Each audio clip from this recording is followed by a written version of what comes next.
ओ मामा काय विकताय? आम्हाला कपड्याचा साबण द्या एक. हा किती रुपयाला आहे? द्या. किती रुपये देऊ? आणि एक देवाचा साबण द्या. ही किती रुपयाला आहे? पैसे नाही. कुठे आहेत पैसे? माझ्याकडे पैसे नाही.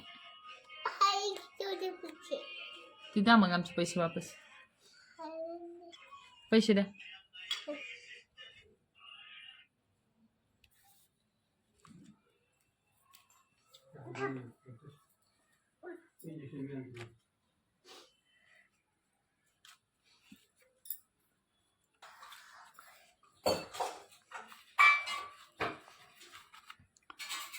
बस का?